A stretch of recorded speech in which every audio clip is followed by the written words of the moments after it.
समाजवादी की हुकूमत ने आपको क्या दिया? आपके हालात में कोई तब्दीली आई?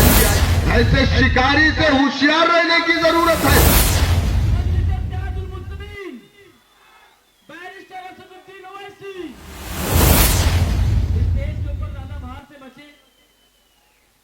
आपसे गुजारिश है स्टेज के ऊपर मालूम है आपके हर दिल अजीज नेता आपके बीच में आ गए और आपका जोश देख के लग रहा है कि आप सुनना चाहते हैं उनको।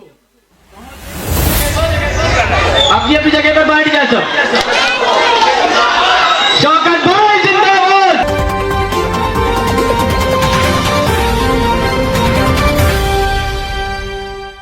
न उस समाज की कोई आवाज होती है, न उस समाज का कोई सुनने वाला होता है, न उस समाज के इलाकों में डेवलपमेंट का काम होता है, न उस समाज को इंसाफ मिलता है। मेरे दोस्तों, मेरे बुजुर्गों,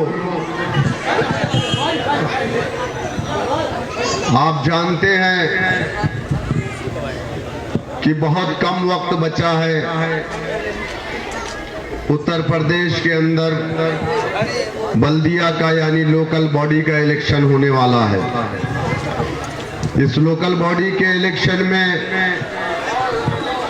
उत्तर प्रदेश की तमाम सियासी पार्टियां अपने अपने कैंडिडेट आपके दरमियान में देंगी। मजलिस इत्तेहादुल मुस्लिमीन उत्तर प्रदेश में 2014 से काम कर रही है। 2017 का असेंबली इलेक्शन मजलिस इत्तेहादुल मुस्लिमीन ने उत्तर प्रदेश की 32 सीटों पर लड़ा, लेकिन अल्लाह सुब्हानहू ताला ने हमको कामयाबी नहीं दी।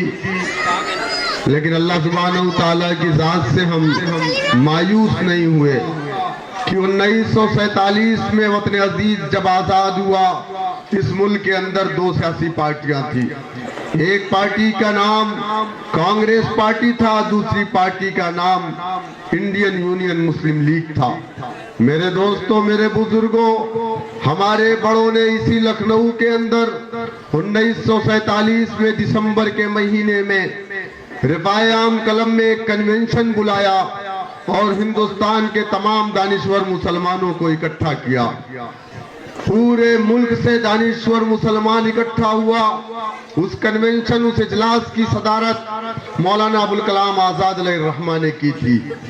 वो लखनऊ का रिफाए आम क्लब आज भी इस बात की शहादत देता है कि वहां पर मुसलमानों से कसम ली गई, बैत ली गई।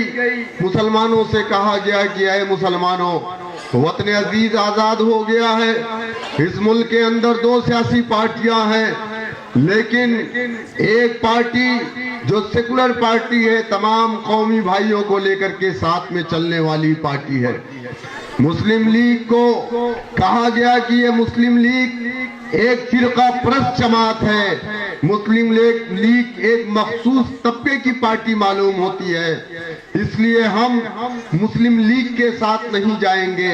हम अपना कोई सियासी प्लेटफॉर्म नहीं बनाएंगे। अगर हम सियासत में हिस्सेदारी भी लेंगे तो वो कांग्रेस पार्टी के प्लेटफॉर्म पर आकर के हम अपनी सियासत का जिद्दोजहद का आगाज करेंगे। हमारे बड़ों ने ये बात कही तो हमने लब्बैक कहा। हमने कांग्रेस पार्टी को अपनी पार्टी माना, हमने मुस्लिम लीग को अपनी पार्टी नहीं माना, हमने कांग्रेस पार्टी के कायदीन को अपना कायद माना। मेरे दोस्तों, मेरे बुजुर्गों, आप गवाह हैं इस बात के कि इस मुल्क के अंदर 1 साल, 2 साल, 3 साल नहीं, बल्कि 60 साल तक इस मुल्क का इख्तिदार हमने कांग्रेस पार्टी को दिया। हमने कभी ये नहीं कहा था कि आप हमें चांद तारे तोड़ करके ला करके दे दो।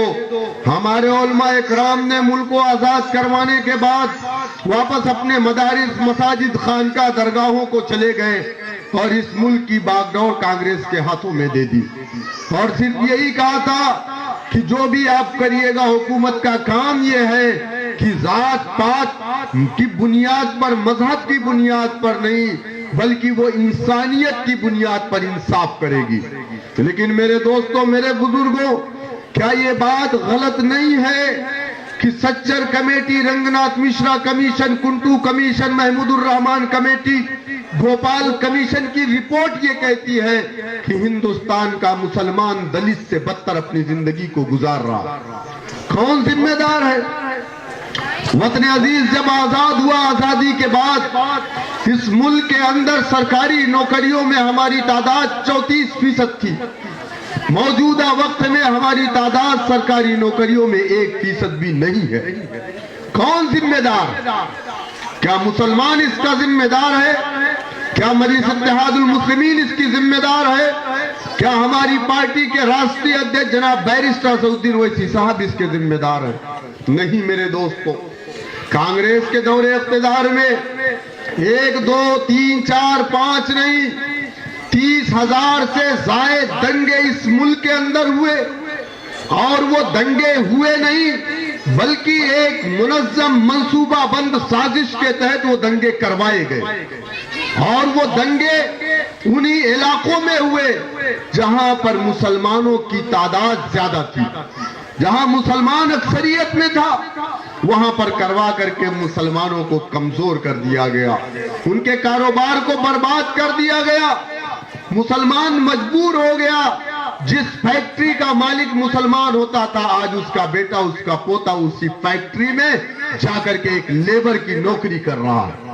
मेरे दोस्तों, मेरे बुजुर्गों, आप अपनी तारीख को पढ़िए कि आपके साथ इन लोगों ने क्या क्या किया है। 30,000 से जायद दंगे हुए। ईद के दिन मुरादाबाद के अंदर ईदगाह में गोलियां चलाई गई। 500 से ज्यादा मुसलमानों को ईदगाह में गोली मार दी गई।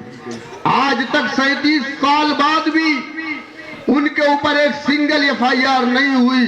500 मुसलमान परिवार के घर वालों को आज तक इंसाफ नहीं मिला। कौन जिम्मेदार है? आप हम पर इल्जाम लगाते हैं, हम बीजेपी की बी टीम है। कांग्रेस पार्टी के चपरासियों में आपसे सवाल करता हूं, तुम्हारी हुकूमत थी, चीफ मिनिस्टर तुम्हारा था, प्राइम मिनिस्टर तुम्हारा था, मुसलमान कांग्रेस को अपनी पार्टी समझता था, कांग्रेस पार्टी के डंडे झंडे को अपने कंधों पर रखकर जिंदाबाद के नारे लगाता था। आप मुझे बताओ, अलीगढ़ में दंगा हुआ, मुसलमानों के पास ताले का कारोबार था, फैक्ट्रियां जला दी गई, कारोबार को खत्म कर दिया गया, तबाह बर्बाद कर दिया गया। फिरोजाबाद के अंदर चूड़ियों का कारोबार मुसलमानों के हाथ में, फिरोजाबाद में दंगे करवा करके मुसलमानों के कारोबार को तबाह बर्बाद कर दिया गया। क्या क्या दास्तान बताई जाए। लेकिन जब 1992 6 दिसंबर अयोध्या के अंदर मस्जिद को शहीद किया गया, तब मुसलमानों ने कहा नहीं, बहुत हो गया। क्योंकि मुसलमान सब कुछ बर्दाश्त कर सकता है, लेकिन जब मामला दीन पर आए, मसाजिद का आए, तो मुसलमान उस चीज को बर्दाश्त नहीं कर पाता। आपने हमको नौकरी नहीं दी, हमने बर्दाश्त कर लिया। हमारे घरों पे दंगे करवाए, हमने बर्दाश्त कर लिया। बाद उसके भी हम आपको वोट डालते रहे। लेकिन जब बाबरी मस्जिद शहीद हुई 6 दिसंबर के बाद, उत्तर प्रदेश के मुसलमानों ने यह तय कर लिया कि अब हम कांग्रेस के साथ नहीं जाएंगे। बहुत हो गया। मुसलमानों ने कांग्रेस का साथ छोड़ा। तब से आज तक उत्तर प्रदेश के अंदर कांग्रेस की हुकूमत नहीं बनी। 1992 में मुलायम सिंह यादव ने समाजवादी पार्टी का गठन किया। मुलायम सिंह यादव ने कहा है, मुसलमानों मैं तुम्हारा मसीहा हूं। हमारे बड़ों ने फिर एक मर्तबा सेकुलरिज्म के नाम पर भरोसा किया और कहा कि एक मर्तबा फिर हम भरोसा करेंगे। मुलायम सिंह यादव को अपना नेता माना। हमारे उलमाए इकराम ने मुलायम सिंह यादव को मौलाना मुलायम सिंह यादव तक कहा। मुलायम सिंह को हमने रफीकुल मुल्क का खिताब दिया। मुलायम सिंह को हमने अपना नेता माना। समाजवादी पार्टी को हमने झंडे झंडे पैसे सपोर्ट हर तरीके से हमने उस पार्टी को अपनी पार्टी माना। हमने उनके बिरादरी के लोगों ने समाजवादी के झंडे को अपने छत पर नहीं लगाया, लेकिन उससे पहले समाजवादी के झंडे को हमने अपने छत पर लगाया। मुलायम सिंह को हमने अपना नेता माना। 7% यादव उत्तर प्रदेश में, लेकिन कभी हमने ये नहीं कहा कि तुम्हारी तादाद तो बहुत कम है, तुम हुकूमत में कैसे आ सकते हो। हमने उसके बाद भी हमने 20% मुसलमानों ने मुलायम सिंह यादव को वोट डाला, और आपने देखा कि एक बार, दो बार, तीन बार नहीं, 4 मर्तबा उत्तर प्रदेश के अंदर आपने समाजवादी पार्टी की हुकूमत बनाई।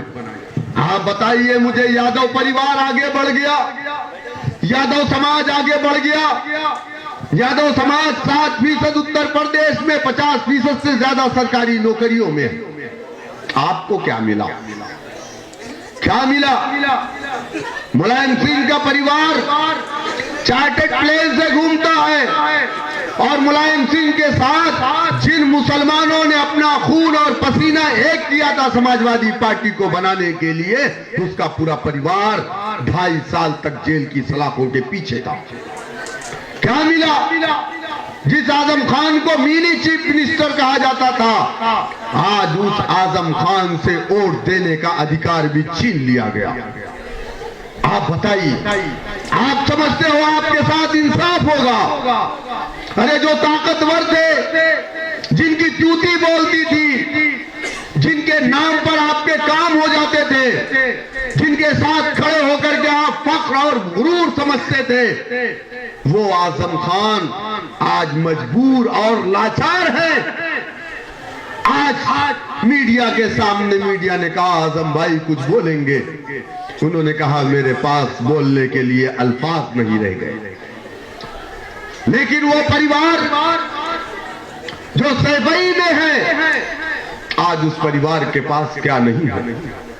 हिंदुस्तान का सबसे बड़ा सियासी परिवार अगर कोई है तो वो यादव परिवार सैफई का है, जिसके घर में सबसे ज्यादा, जिस परिवार में एमपी होता, एमएलए होता है, जिला पंचायत अध्यक्ष होता है, ब्लॉक अध्यक्ष होता है, वो परिवार आज कहां से कहां पहुंचा, और हम और आप 20% मुसलमान 7% वालों को वोट डाल करके कहां पहुंचाया?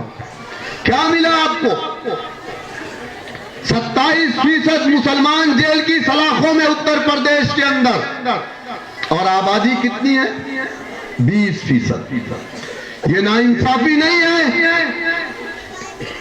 मजहब तब्दीली, लौ जिहाद के नाम पर 500 लोगों को 2 साल के अंदर जेल की सलाखों में डाला गया। अगर कोई मुसलमान बच्चा किसी हिंदू बच्ची से मोहब्बत कर लेता है, शादी कर लेता है, तो उस शादी और उस मोहब्बत का नाम लौ जिहाद दिया जाता है। और अगर कोई हिंदू लड़का किसी मुस्लिम लड़की से शादी कर लेता है, तो यही दोगली मीडिया लिखती है कि मजहब के बंधन को तोड़ करके फला फला की हो गई। गलत कह रहा हूं? आप बताइए, आज आप निशाना है कि नहीं है? आज आप वो कमजोर ग़िज़ा बन गए हैं जिसकी लिंचिंग होती है तो एक बहुसंख्यक समाज खुश होता है, उसके वोटरों में इजाफा होता है। इस हालात पर हम क्यों पहुंचे? कभी आपने सोचा अल्लाह सुब्हानहू तआला ने इस दुनिया में आपको क्यों भेजा था? कभी आपने सोचा? नहीं सोचा। अल्लाह ने इंसान को अशरफुल मखलूकात बनाया। 16,000 से ज्यादा मखलूक को अल्लाह ने इस दुनिया में उतारा, लेकिन उसमें सबसे अफजल अल्लाह सुब्हानहू तआला ने इंसान को बनाया। और उन इंसानों में अल्लाह सुब्हानहू तआला ने सबसे अफजल बेहतरीन उम्मत मोहम्मद सल्लल्लाहु अलैहि वसल्लम की उम्मत को बनाया। अल्लाह सुब्हानहू तआला कुरान में फरमाता है कि ऐ लोगों तुम बेहतरीन उम्मत हो। 1,24,000 अंबिया अलैहिस्सलाम कमोबेश इस दुनिया में आए, लेकिन कुरान में मेरे आका नबी करीम सल्लल्लाहु अलैहि वसल्लम के बारे में अल्लाह सुब्हानहू तआला ने कहा वमा अरसलनाका इल्ला रहमतल लिल आलमीन। ऐ मोहम्मद सल्लल्लाहु अलैहि वसल्लम, हमने तुमको एक इलाके, एक बिरादरी के लिए नहीं, एक वक्त के लिए नहीं, बल्कि पूरी दुनिया के लिए रहमत बना करके भेजा। और मोहम्मद सल्लल्लाहु अलैहि वसल्लम का उम्मती, आप जानते हैं उसका मर्तबा क्या है।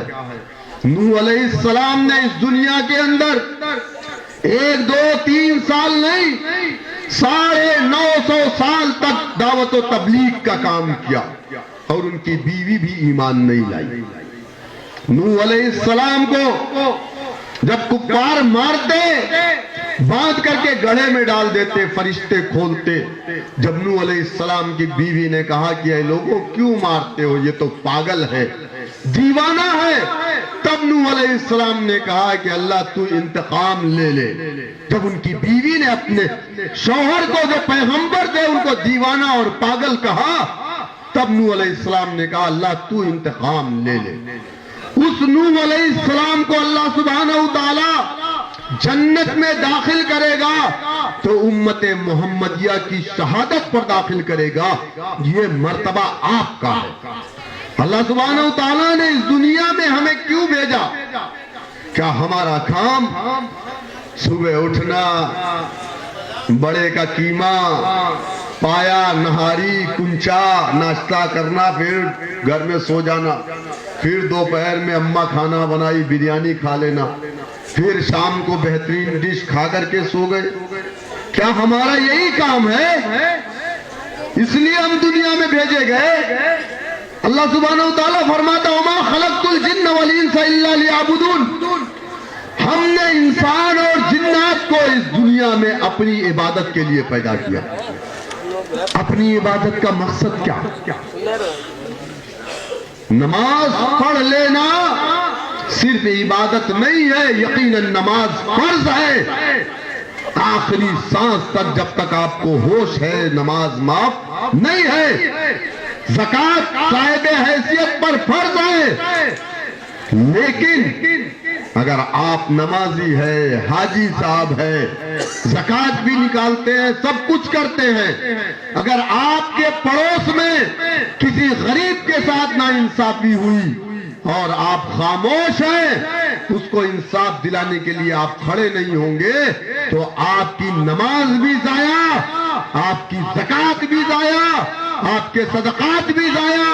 अल्लाह सुब्हानहू तआला की अदालत में आपको जवाब देना पड़ेगा कि मैंने तुमको दुनिया में सिर्फ इसलिए नहीं भेजा था, बल्कि इसलिए भेजा था कि जब जब नाइंसाफी हो तो उस नाइंसाफी के खिलाफ तुम्हें खड़ा होना है। लेकिन अफसोस आज हमारी कौम खुद इंसाफ के लिए लोगों के दरवाजों पर भटक रही है। हम कभी समाजवादी पार्टी के पास इंसाफ मांगने जाते, हम कहते हैं हमें इंसाफ तो यहीं से मिलेगा। हम कभी बीएसपी की मुखिया के पास इंसाफ मांगने जाते, हम कभी राहुल गांधी के पास इंसाफ मांगने जाते। अब तो हद ये भी हो गई है कि बीजेपी ने अपना एक मुसलमानों का खलीफा बना दिया। बीजेपी ने यानी 2002 दंगे के मास्टरमाइंड का एक खलीफा जिसका नाम मुसलमान है, वो मुसलमानों के बीच में भेजा गया और कहा गया मुसलमानों ये तुम्हारा खलीफा, मिनिस्टर बना दिया। इसके पहले भी बनाए गए थे तो वो भी एक अलग मखसूस कम्युनिटी के खलीफा बने थे, मोहसिन रजा साहब, बुक्कल नवाब साहब और कौन कौन साहब, मुख्तार अब्बास नकवी। अब एक दूसरे खलीफा बनाए गए, दानिश आजाद अंसारी साहब। ये मुसलमानों के खलीफा हैं, मुसलमानों की लड़ाई लड़ेंगे, पसमानदा मुसलमानों को बीजेपी में लेके जाएंगे। अगर मुसलमान है, कलमा गो है, अगर उसके दिल में, उसके सीने में धड़कता हुआ एक दिल है जो अल्लाह और उसके नबी के लिए धड़कता है, तो खुदा की कसम कभी वो बीजेपी की क़यादत को मंजूर नहीं कर सकता।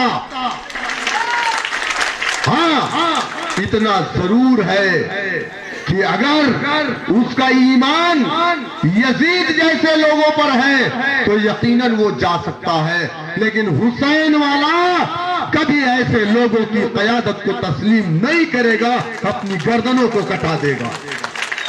पसमानदा मुसलमान पसमानदा, अरे सच्चर कमेटी ने कहा हिंदुस्तान का मुसलमान पसमानदा है। अच्छा, आपको मालूम है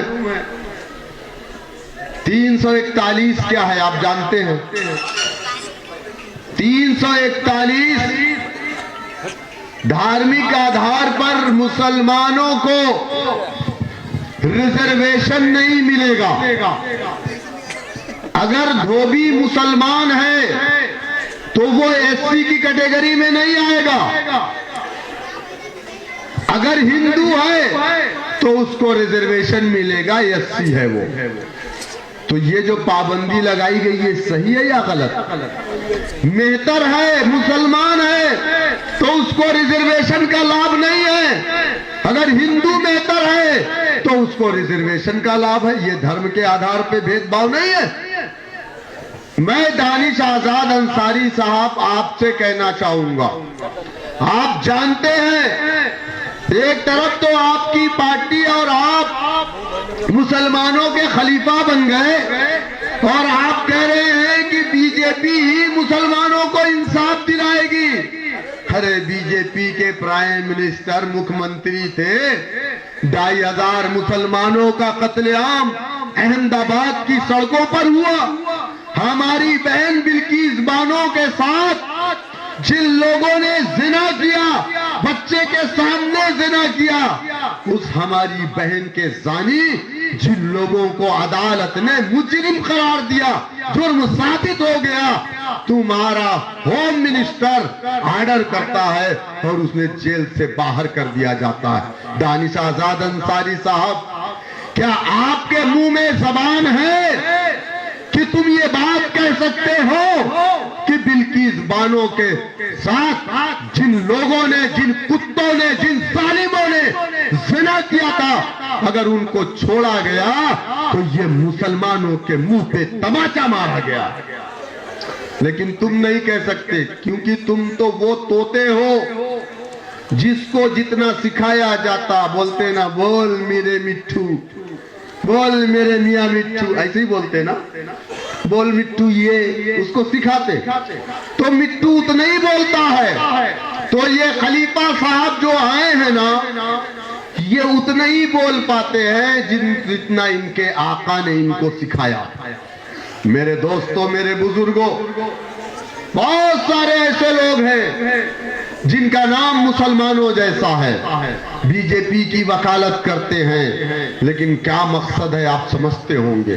वो प्यादे हैं जिन्हें पैसे दे करके, मिनिस्ट्री दे करके, गाड़ियां दे करके मुसलमानों के लिए इस्तेमाल किए जाते हैं। आपने देखा होगा एक चिड़िया, बाज चिड़िया देखी है ना आपने, जिससे शिकार करते हैं लोग हाथों पे लेकर के। जब बाज को आप पकड़ते हैं तो सबसे पहला काम क्या होता है कि उस बाज की आंख को सील दिया जाता है, यानी उसकी आंख को बंद कर देते हैं। हमारे खाला के लड़के हैं तो बड़े शौकीन है, तो हमने उसके बड़े करीब से देखा है कि उसको कैसे ट्रेन किया जाता है। तो उस बाज की आंख को सील देते हैं। सिलने के बाद 3 दिन तक उसको सोने नहीं दिया जाता। उस बाज को खाना नहीं देते, बहुत जरा सा खाना उसको थोड़ा थोड़ा देते ताकि वो जिंदा रहे, और उसको सोने नहीं देते, रात भर सोने नहीं देते। 3 दिन तक उसकी आंख बंद रहती है, उसको खाना थोड़ा मिलता है ताकि वो जिंदा रहे, उसको सोने नहीं देते, यानी कि उसको अजियत दी जाती है। 3 दिन बाद जब उसकी आंख खुलती है तब उसको ज्यादा खाना दिया जाता है। तो जब वो आंख खुलती है, देखता है कि मुझे खाना कौन दे रहा है, तो उसको लगता है कि इसने मेरे साथ हमदर्दी की है, जबकि उसके साथ धोखा हुआ, उसी खाना देने वाले ने उसकी आंख को सिला और वही थोड़ा थोड़ा खाना देता था। लेकिन वो भूखा परिंदा जब आंख उसकी खुलती है, जब ज्यादा गोश्त पाता है तो तेजी से खाता है। तो फिर उसको ब्रेक कर देते हैं, थोड़ी देर में खाना देंगे तो उसके पैर में रस्सी बांध के हाथ पे यूं ले लेते हैं। उसको सिखाने के लिए यहां बैठाएंगे, हाथ पे गोश्त दिखाएंगे, रस्सी उसके पैर में बंधी रहती है ताकि ये अभी ट्रेन नहीं हुआ, उड़ के भाग सकता है। तो फिर उसको यूं करके बुलाते हैं, जब गोश्त को दिखाते हैं तो वो उड़ करके फिर आता है, हाथ पे बैठ जाता है। तब उसको थोड़ा सा गोश्त खिला देते हैं, फिर उड़ाते हैं थोड़ा और दूर। तो यूं उसकी ट्रेनिंग होती है, भूखा रख करके फिर खाना दिखा के तो आता है, फिर आता है। जब ये कंफर्म हो जाता है कि अब ये परिंदा मेरा हो चुका है, उस परिंदे को ये यकीन हो जाता कि यही मेरा मालिक है और यही मुझे खाना दे रहा है, इसी ने मुझे बचाया है 3 दिन अंधेरों काल कोठरी से, तब वो पूरे पैर को खोल देता है। तब उस परिंदे से दूसरे परिंदे का शिकार वो शिकारी करता है। उस परिंदे को छोड़ता है तो कभी फाख्ता का, कभी कबूतर का, कभी मैना का वो शिकार करता है, तो वो जाके पकड़ करके वहीं पे बैठ जाता है। उसका मालिक जब जाता तब वो पकड़ करके उसको ज़बा करता है। समझे आप? तो ये वही परिंदे हैं जिनको बीजेपी ने पाल पोस करके हम मासूम मुसलमानों का शिकार करने के लिए हमारे दरमियान में मुसलमान बना करके भेजा है। ऐसे शिकारी से होशियार रहने की जरूरत है। मेरे दोस्तों, मेरे बुजुर्गों, समाजवादी की हुकूमत ने आपको क्या दिया? आपके हालात में कोई तब्दीली आई? आपके इलाके में अच्छे स्कूल खुले, आपके इलाके में अच्छे अस्पताल खुले नहीं खुले ना? क्या आपके वार्ड में दवाओं का छिड़काव होता है? आजकल डेंगू तेजी से फैला हुआ है लखनऊ में, अस्पताल भरे हुए हैं, इलाज के पैसे नहीं है। सरकारी अस्पताल में जाओ तो नेताओं का लेटर लेकर के जाओ या फोन कराओ, तब जाकर के बेड मिलती है।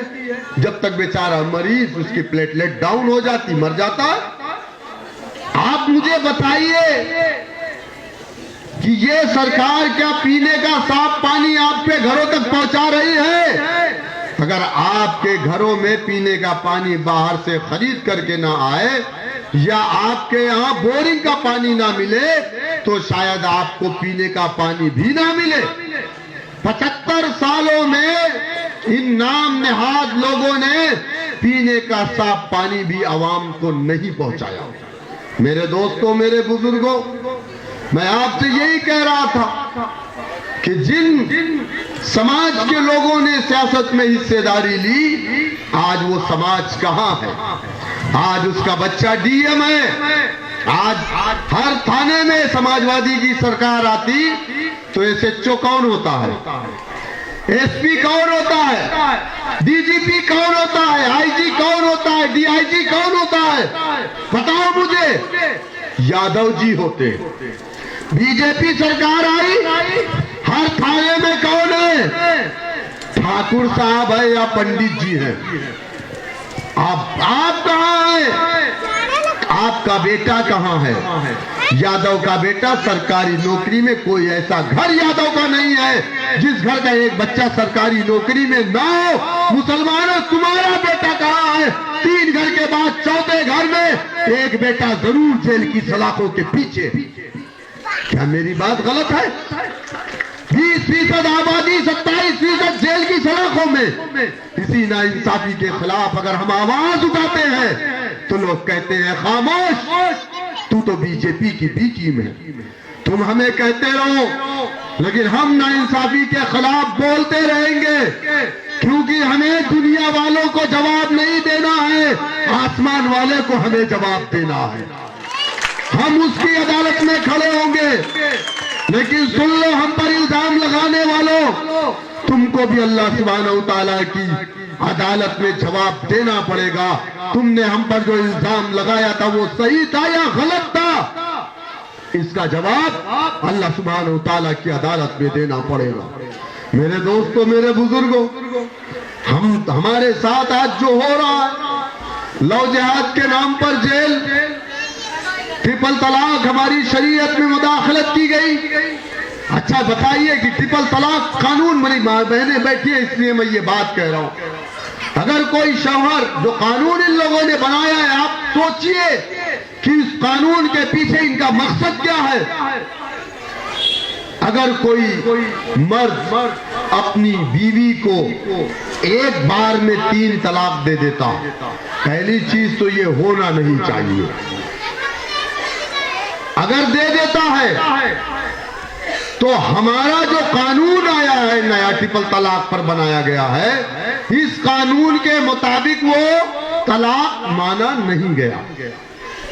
लेकिन अगर पड़ोसी ने जाकर के शिकायत कर दिया, अब आपका पड़ोसी शंकर है कि संजय है, उसने जाकर के शिकायत कर दिया कि अब्दुल रहमान ने या अब्दुल्ला ने अपनी बीवी को 3 तलाक दे दिया है, तो उसकी शिकायत पर वो शौहर जेल चला जाएगा। बीवी से तलाक नहीं हुआ, मतलब ये एक ऐसी सजा है कि आपने गोली भी नहीं मारी, 302 का मुकदमा भी हो गया, आप जेल भी चले गए, और ये भी कह रहा है ये कानून कि आपने गोली नहीं मारी। समझ रहे ना?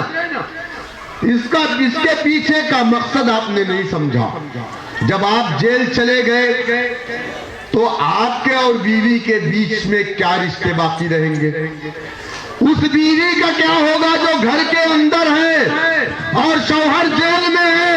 उसके घर में कौन चूल्हा जलने के लिए आएगा?